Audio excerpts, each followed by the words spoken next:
ঈদুল ফিতৰৰ ৰাতি তিনিটা আমল কৰক জীৱনৰ সকলো সমস্যা সমাধান হৈ যাব মনৰ আশাবোৰ পূৰণ হ'ব আল্লাহ ৰাব্বুল আলামিন জীৱনত প্ৰচুৰ পৰিমাণে নিয়ামত দান কৰিব আপোনাৰ ঘৰ সংসাৰত যিসকলে ইনকাম কৰে रोजगार কৰে আল্লাহ তাআলা তেওঁলোকৰ रोजगाৰত প্ৰচুৰ পৰিমাণে বৰকত দান কৰিব মাথো এয়াই নহয় ঈদুল ফিতৰৰ ৰাতি বিশেষকৈ আপুনি এই তিনিটা আমল যদি কৰিব পাৰে আল্লাহ ৰাব্বুল আলামিন আপোনাৰ জীৱনৰ যৌৱনৰ সকলো গুনাহ খাতা মাফ কৰি আপোনাক নিষ্পাপ মাসুম কৰি দিব মোৰ প্ৰিয় দিনী ভাই বন্ধুসকল মোৰ অতি শ্ৰদ্ধাৰ মা আৰু ভনীসকল পাঁচটা ৰাতি দুআ কবুলিয়াতৰ ৰাতি হয় এই পাঁচটা ৰাতি কোনো বান্দাই ইবাদত কৰি আল্লাহৰ ওচৰত দুআ কৰিলে আল্লাহ তাআলা লগে লগে কবুল কৰি লয় এক নম্বৰত জুমাৰ ৰাতি শুক্ৰবাৰৰ ৰাতি আল্লাহ ৰাব্বুল আলামিন দুআসমূহ অতি সোনকালে কবুল কৰে দুই নম্বৰত দুই ঈদৰ ৰাতি ঈদুল ফিতৰ আৰু ঈদুল আজহা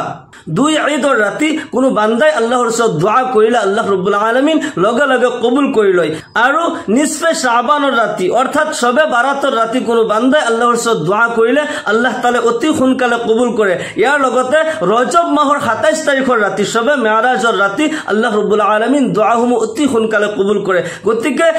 ঈদুল ফিতৰ ৰাতি বিশেষকৈ আপুনি এই তিনিটা আমল কৰক আল্লাহ ৰাব্বুল আলামিন আপোনাৰ জীৱনৰ যৌৱনৰ সকলো গুনাহ খাতা মাফ কৰি দিব জীৱনত বৰকত দান কৰিব আল্লাহ তাআলা ঘৰ সংসাৰত প্ৰচুৰ পৰিমাণে নিয়ামত দান কৰিব যিসকলে ইনকাম কৰে रोजगार কৰে আল্লাহ তাআলা তেওঁলোকৰ रोजगाৰত বৰকত দান কৰিব আপোনাৰ ঘৰ সংসাৰত শান্তি আহিব মোৰ প্ৰিয় দিনী ভাই বন্ধুসকল এই আমল কৰাৰ আৰম্ভণিত আপুনি ধুনীয়াকৈ সুন্দৰভাৱে ওযু কৰিব যেতিয়া আপুনি সুন্দৰকৈ ওযু কৰে দুটা পুৰস্কাৰ পাব আল্লাহৰ নবী জনাব মুহাম্মদুৰ ৰাসূলুল্লাহ সাল্লাল্লাহু আলাইহি সাল্লাম ইৰশাদ কৰে মোৰ যিসকল উম্মতে ধুনীয়াকৈ সুন্নতি নিয়মত ওযু কৰে তাৰ ওযুৰ অংগৰ দ্বাৰা যিমান গুনাহ হৈছিল হাত ভৰি চেহাৰাৰ দ্বাৰা যিমান গুনাহ হৈছিল আল্লাহ ৰাব্বুল আলামিন সেইবোৰ গুনাহ লগে লগে মাফ কৰি দিয়ে ওযুৰ পানীৰ লগে লগে সেইবোৰ গুনাহ খহি পৰি যায় আল্লাহু আকবাৰ আল্লাহৰ নবী সাল্লাল্লাহু আলাইহি সাল্লামে কয় দুই নম্বৰ পুৰস্কাৰ যেটো যে মোৰ যিসকল উম্মতে ধুনীয়াকৈ সুন্নতি নিয়মত ওযু কৰে কিয়ামতৰ দিনাখন তেওঁলোকৰ ওযুৰ অংগবোৰ নূৰৰ দৰে জিলিকি থাকিব মই দূৰৰ পৰা দেখিলে চিনি পাই যাম সেই সকল মোৰ উম্মত হয় আল্লাহু আকবাৰ মই সেই সকল উম্মতক শাফাআত কৰি জান্নাতলৈ লৈ যাম সুবহানাল্লাহি বিহামদিহি মোৰ প্ৰিয় দিনী ভাই বন্ধুসকল যেতিয়া আপুনি ওযু কৰে সুন্দৰকৈ সুন্নতি নিয়মত ওযু কৰিব এক এক অংগ তিনিবাৰকৈ ধুব আৰু ওযু কৰাৰ পিছত আকাশৰ পিনে চাই কলিমা শাহাদাত পাঠ কৰিব আশহাদু আল্লা ইলাহা ইল্লাল্লাহু ওয়া আশহাদু আন্না মুহাম্মাদান আবদুহু ওয়া রাসূলুহু আল্লাহৰ নবী জনাব মুহাম্মদুৰ ৰাসূলুল্লাহ সাল্লাল্লাহু আলাইহি সাল্লাম ইৰশাদ কৰে মোৰ যিসকল উম্মতে ধুনীয়াকৈ ওযু কৰিলে ওযু কৰাৰ পিছত আকাশৰ পিনে চাই কলিমা শাহাদাত পাঠ কৰিলে আল্লাহ ৰাব্বুল আলামিন তেওঁলোকৰ কাৰণে জান্নাতৰ সকলো দৰজা খুলি দিয়ে আল্লাহু আকবাৰ তেওঁলোকে জান্নাতৰ যি দৰজা দি ইচ্ছা কৰিলে জান্নাতত প্ৰৱেশ কৰিব পাৰিব কিমান ডাঙৰ সওয়াব হয় আমল কিন্তু গুটেই সৰু হয় কিন্তু সব বহুত ডাঙৰ হয় গতিকে যেতিয়া আপুনি ওযু কৰিব সুন্দৰকৈ ওযু কৰিব খৰদৰ কৰি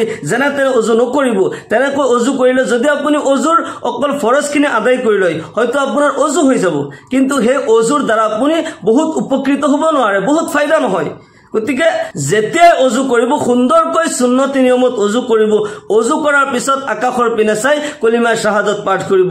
ইয়াৰ পিছত আপুনি সুন্দৰকৈ জায়নামাজ পাৰি লৈ জায়নামাজত থিয় হৈ যাব সৰ্বপ্ৰথম 2 ৰাকাত আপুনি নফল নামাজ পঢ়িব নামাজ নপঢ়িও আপুনি এই আমল কৰিব পাৰে কিন্তু 2 ৰাকাত নামাজ যদি আপুনি পঢ়ি লয় আপোনাৰ আমল অতি সোনকালে কবুল হ'ব প্ৰথমতে 2 ৰাকাত নফল নামাজ আপুনি পঢ়িব নিয়ত এনেকৈ কৰিব নাৱাইতু আন উছল্লি লিল্লাহি তাআলা রাকাআতাই সলাতি নফলি মুতাওয়াজ্জিহান ইলা জিহাতিল কাবাতিশ শরীফাতি আল্লাহু আকবার অসমীয়াত এনেকৈ ক'ব মই আল্লাহৰ ওয়াস্তে 2 ৰাকাত নফল নামাজ পঢ়ি আছো আপোনাৰ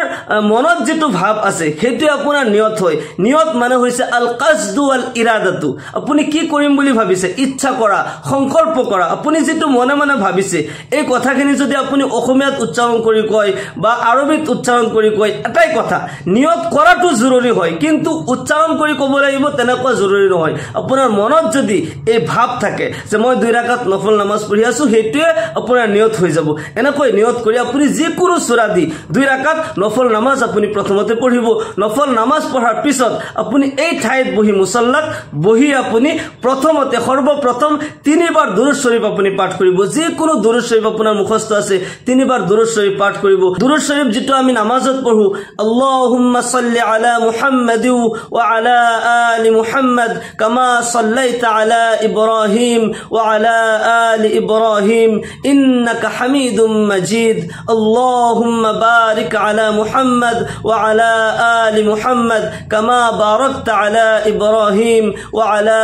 আলি ইব্রাহিম ইন্নাকা হামিদুম মাজিদ এই দুরূদ শরীফ পঢ়িবলৈ যদি টান হয় তেন্তে আপুনি সৰু এটি দুৰূদ শৰীফ সাল্লাল্লাহু আলাইহি ওয়াসাল্লাম সাল্লাল্লাহু আলাইহি ওয়াসাল্লাম সাল্লাল্লাহু আলাইহি ওয়াসাল্লাম তিনিবাৰ পঢ়িব তিনিবাৰ দুৰূদ শৰীফ পাঠ কৰিলে লগে লগে আল্লাহ তাআলাই আপোনাৰ জীৱনৰ পৰা 30টা গুনাহ মাফ কৰি দিব 30টা ৰহমত আপোনাৰ ওপৰত অৱতীৰ্ণ হ'ব 30টা মৰ্যাদা আল্লাহ ৰাব্বুল আলামিনৰ আদালতত আপোনাৰ কাৰণে বুলন্দ কৰি দিয়া হ'ব আল্লাহু আকবাৰ দুৰূদ শৰীফৰ বহুত ফজিলত আছে এবাৰ দুৰূদ শৰীফ পাঠ কৰাৰ লগে লগে 10টা গুনাহ মাফ হৈ যায় 10টা ৰহমত অৱতীৰ্ণ হয় 10টা মৰ্যাদা আল্লাহৰ আদালতত বুলন্দ কৰি দিয়া হয় সেই কাৰণে আপুনি সৰ্বপ্ৰথম 3 বাৰ দুৰূদ শৰীফ পাঠ কৰি লব যি কোনো দুৰূদ শৰীফ আপোনাৰ মুখস্থ আছে 3 বাৰ দুৰূদ শৰীফ পাঠ কৰিব ইয়াৰ পিছত আপুনি 11 বাৰ ইস্তিগফাৰ পাঠ কৰিব যি কোনো ইস্তিগফাৰ আপোনাৰ মুখস্থ আছে আস্তাগফিৰুল্লাহাল্লাযী লা ইলাহা ইল্লা হুৱাল হাইয়ুল কাইয়্যুম ওয়া আতুবু ইলাই এই ইস্তিগফাৰ নোৱাৰিলে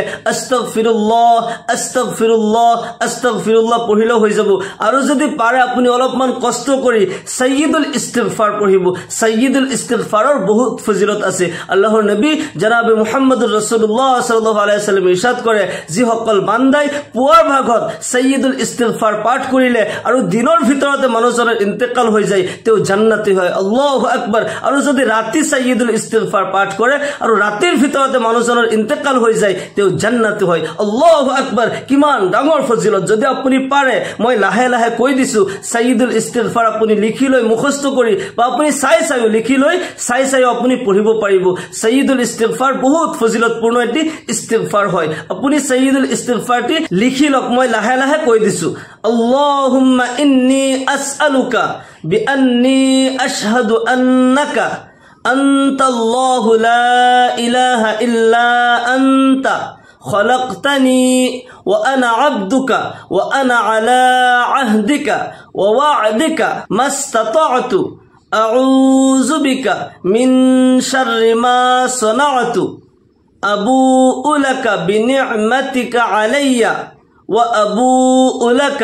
بذنبي فاغفر لي فإنه لا يغفر الذنوب إلا أنت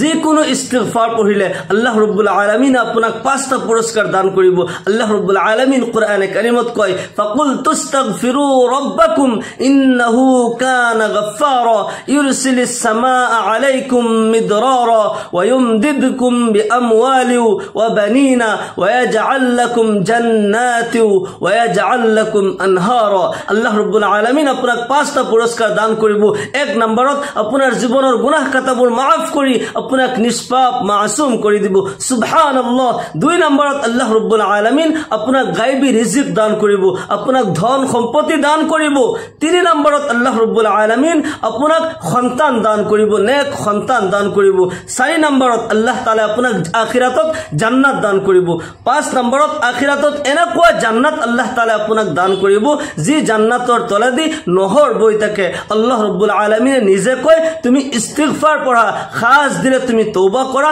মই তোমাৰ জীৱনৰ গুনাহ খাতাবোৰ maaf কৰি দিম তোমাক প্ৰচুৰ পৰিমাণে নিয়ামত দান কৰিম তোমাক সন্তান দান কৰিম আখিৰাতত তোমাক জান্নাত দান কৰিম এনেকুৱা স্পেশাল জান্নাত তোমাক দান কৰিম যাৰ তলেদি নহৰ বৈ থাকে আল্লাহু আকবাৰ সেই কাৰণে আপুনি ধুনিয়াকৈ তওবাৰ নিয়ত লৈ খাস তওবাৰ নিয়ত লৈ আপুনি ইস্তিগফাৰ পঢ়িব যে কোনো ইস্তিগফাৰ পঢ়িলে হ'ব আপুনি যদি পাৰে কষ্ট কৰি সাইয়্যিদুল ইস্তিগফাৰ মই কৈ দিছো সাইয়্যিদুল ইস্তিগফাৰ আপুনি পঢ়িব ইয়াৰ পিছত আল্লাহ ৰাব্বুল আলামিন আলামিনৰ এটি গুণবাচক নামৰ আপুনি জিকিৰ কৰিব ইয়া ৰহমানু ইয়া আল্লাহ ইয়া ৰহমানু ইয়া আল্লাহ ইয়া ৰহমানু ইয়া আল্লাহ কমপক্ষে আপুনি 100 বাৰ জিকিৰ কৰিব ইয়াৰ পিছত আকৌ 3 বাৰ আপুনি দুৰুদ শৰীফ পাঠ কৰিব 3 বাৰ দুৰুদ শৰীফ পাঠ কৰি আল্লাহ ৰাব্বুল আলামিনৰ ওচৰত হাত তুলি আপুনি দোয়া কৰিব আপোনাৰ জীৱনৰ গুনাহবোৰ মনত পেলোৱাৰ চেষ্টা কৰিব ইয়া আল্লাহ মই অমুক গুনাহ কৰিছো ইয়া আল্লাহ তুমি মোৰ জীৱনৰ গুনাহ খাতাবোৰ মাফ কৰি দিয়া জীৱনৰ সমস্যাবোৰ মনত পেলাব ইয়া আল্লাহ মই বিপদত পৰি আছো পেৰেশানি মোৰ জীৱনত হৈ আছে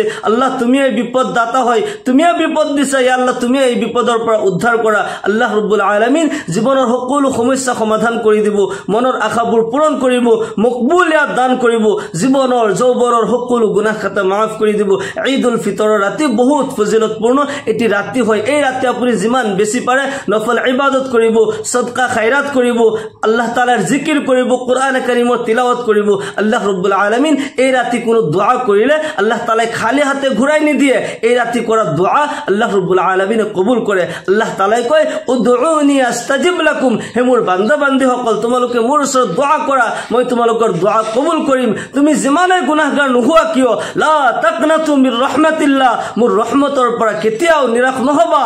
তুমি জমিনৰ পৰা আৰম্ভ কৰি আকাশ পৰ্যন্ত যদি এই পৃথিৱী ভৰপুৰ কৰি দিয়া গুনাহ কৰি আৰু মোৰ ওচৰত এবাৰ আহি কোৱা ইয়া আল্লাহ মই গুনাহগাৰ তোমাৰ নাম গফফাৰ ইয়া আল্লাহ মই শয়তানৰ চক্ৰান্তত পৰি ভুলটো কৰিলে ইয়া আল্লাহ মই জীৱনত আৰু কোনোদিন ভুল নকৰো ইয়া আল্লাহ তুমি মোৰ জীৱনৰ গুনাহ খাতা মাফ কৰি দিয়া আল্লাহ ৰাব্বুল আলামিনে কয় মই হেজন বান্দা গোটেই জীৱনৰ সকলো গুনাহ খাতা মাফ কৰি দিম সুবহানাল্লাহি বিহামদি আল্লাহ ৰাব্বুল আলামিন অতি ক্ষমাশীল হয় অতি দয়ালু হয় আমি বেছি বেছিকৈ আল্লাহৰ ওচৰত দোয়া কৰি লাগে জীবনৰ গুনাহবোৰ মনত পেলাই ইস্তিগফাৰ পঢ়ি খাস দিলে তওবা কৰিব লাগে আল্লাহ তাআলা ইহকাল পৰকালত কামিয়াবি দান কৰিব আল্লাহ তাআলা আমাক সকলোকে কোৱা আৰু শুনাতকৈ বেছি বেছি আমলৰ তৌফিক দান কৰক সকলোকে আল্লাহুম্মা আমিন ওয়া আখিৰু দাওয়ানা আনিল হামদুলিল্লাহি ৰাব্বিল আলামিন আসসালামু আলাইকুম ওয়া ৰাহমাতুল্লাহি ওয়া বাৰাকাতুহু।